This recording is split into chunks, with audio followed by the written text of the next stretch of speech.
Et salut tout le monde, c'est Neo77Tester pour une nouvelle vidéo comparative entre deux smartphones, le Poco F3 et le Poco F6.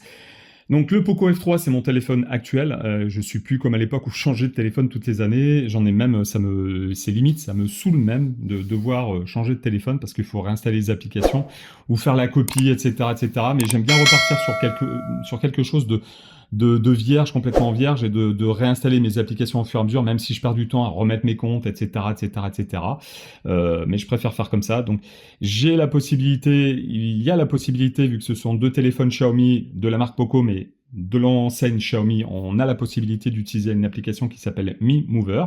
On a la possibilité d'utiliser par rapport à la sauvegarde du compte Google de réinstaller les applications. On a aussi la possibilité d'utiliser, alors, hop, voilà, faire le focus. Un câble USB type C vers USB type C. Voilà, ça c'est fait.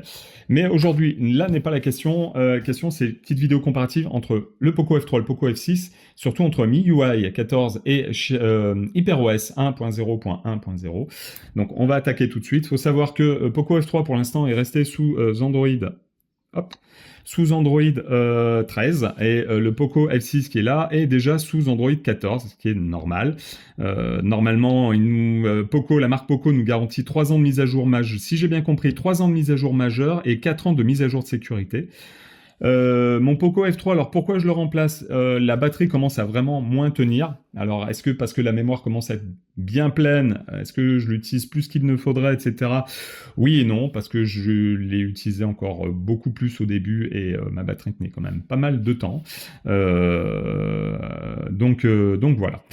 Différence, on va commencer par les petites différences.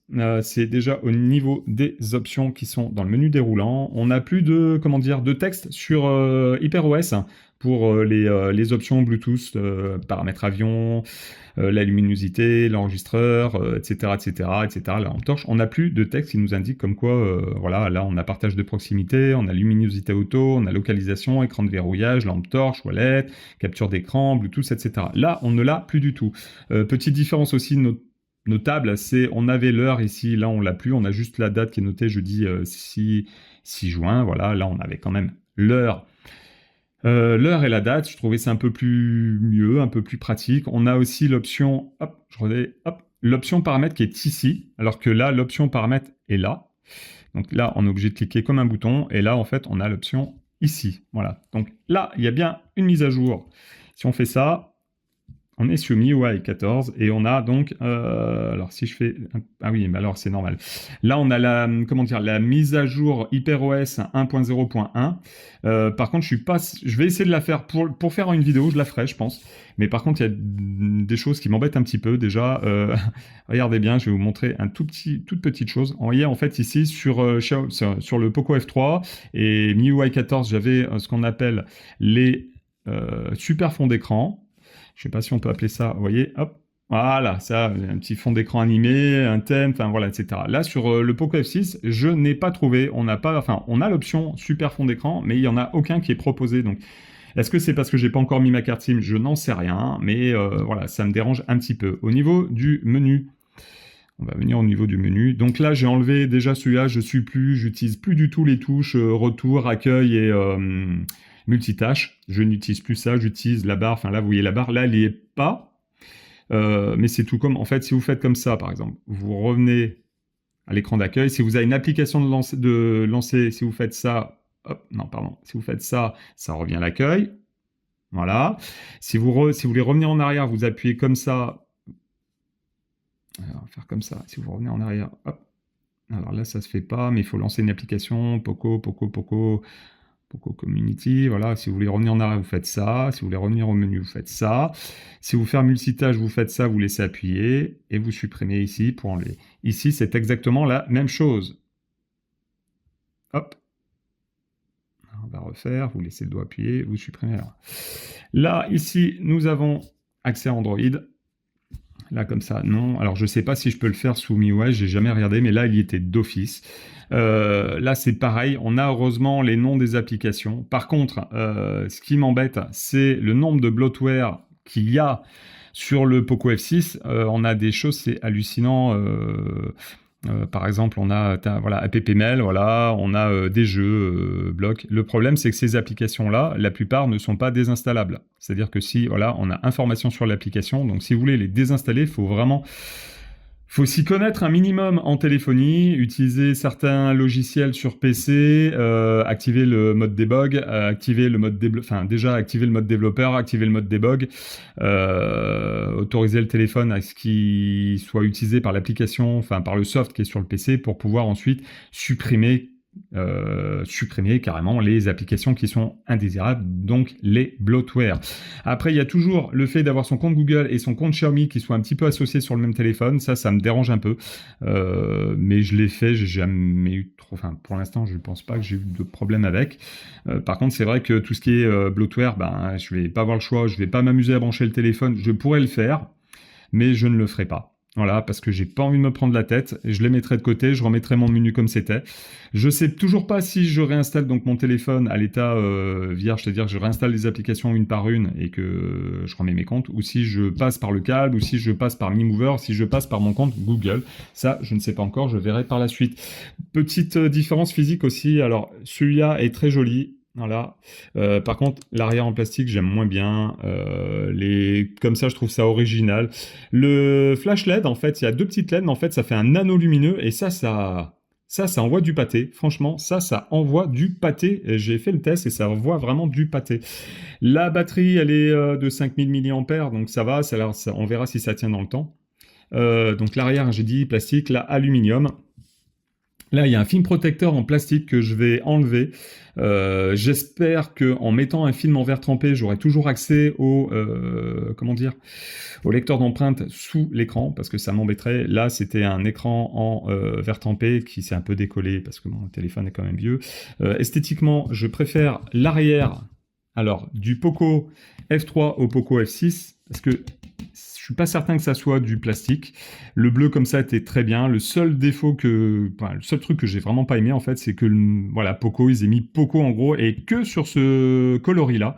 Les autres coloris qui avaient du Poco F3, il n'y avait pas le gros sigle Poco. Je crois qu'il y avait un petit Poco quelque part, un peu comme là. Vous voyez, en fait ici on le voit même pas parce que en fait la couleur titane. En fait là il est ici, Poco est ici. Donc là, il y a Poco qui est un petit peu gros. Les capteurs photo étaient plus discrets comme ça, j'ai bien aimé. Bon là, il y a un verre tempé. Ouais, il y a une protection d'écran sur les capteurs photo. Est-ce que c'est ça qui rend les photos floues? Peut-être. Alors, je pense que de toute façon, je vais l'enlever. Ah oui, si, une dernière chose, un grand merci à un copain à moi. Alors hop, je sais pas ce qui s'est passé, voilà. Là, je filme en fait avec un Honor Magic 4 Pro, donc qui commence à dater un petit peu, mais qui est toujours aussi bien. Voilà, là, je filme avec, je pense que je vais le garder pour filmer mes vidéos maintenant, parce qu'il a l'air plutôt pas mal. C'est un téléphone que j'ai récupéré, qu'il a récupéré pour moi de son boulot, qui était complètement bloqué en fait, donc il n'y avait pas de moyen de débloquer ou quoi que ce soit. Enfin, eux n'avaient pas trouvé le moyen de le débloquer. J'ai pu le débloquer, voilà, parce que j'ai quelques connaissances basiques, pas professionnelles, mais basiques quand même dans le domaine de la téléphonie. Donc j'ai pu le débloquer, le remettre en état. Il me reste juste à trouver la ROM d'origine du Honor Magic 4 Pro, donc j'ai d'autres priorités, mais je le ferai peut-être par la suite. Mais pour l'instant, de toute façon, il marche très bien pour ce que je veux en faire. Voilà. Qu'est-ce qu'on peut dire encore? Non. Hop. Voilà. Qu'est-ce qu'on peut dire encore? Que la qualité de l'écran est vraiment très très bien sur le Poco F6, ça, il n'y a pas photo. Alors pour l'instant, je ne l'ai pas réellement utilisé, mais le peu de temps que j'ai regardé un petit peu 2-3 trucs dessus, là, il est super fluide. J'ai essayé les photos sont super. Alors les photos, je pensais pas, mais en fait les photos sont vraiment très belles. C'est un capteur Sony qui a dessus, alors. Il faut que je me rappelle, c'est un IMX 880 ou quelque chose comme ça. Donc franchement, c'est plutôt pas mal. Après, je cherche pas un photophone à faire des super photos. Si je veux vraiment, et si vous souhaitez vraiment faire de belles photos, achetez un réflexe, même si c'est lourd à porter, même si c'est, voilà. Avec un réflexe, c'est avec un réflexe que vous ferez vraiment de très belles photos. Avec un photophone, que ce soit un iPhone 15, un Pixel 8 Pro ou un Pixel 8 qui font de super photos aussi. L'iPhone 15 fait de super belles photos, ça, enfin voilà, pas de problème là-dessus. Mais ça reste des smartphones. Voilà. Qu'est-ce que je voulais encore dire? Au niveau aussi des menus, si je l'ai pas notifié. On reste sur quelque chose d'à peu près identique comme avec la barre de recherche en bas, les paramètres qui sont encore accessibles ici. Là, on a toute communication si vous voulez. Hop, communication, divertissement. Là, c'est pareil, communication, divertissement, etc. Vous voyez qu'il y en a quand même un peu moins. Ça reste pareil. Donc, il y a juste, donc, ce que je disais, un petit peu au niveau du menu, des options, des paramètres. Vous voyez qu'il y a eu des différences. Je reviens sur les paramètres quand même, voilà, qui sont un petit peu différents. Ça se ressemble, mais c'est un peu différent. Est-ce qu'ils ont voulu repartir sur quelque chose de plus simple? Je ne sais pas, parce qu'en fait, dans les menus du Poco F6, il reste encore des sous-menus. Donc, je ne sais pas pourquoi ils n'ont pas continué à faire un MIUI 15. Moi, j'aimais bien MIUI. Alors après, HyperOS, voilà. C'est à peu près pareil quand même. C'est pas pareil, mais c'est à peu près pareil. Donc, de toute façon, vous n'aurez pas le choix que de passer par HyperOS si vous achetez un téléphone Xiaomi, Redmi ou Poco. Voilà. Donc, voilà les petites différences.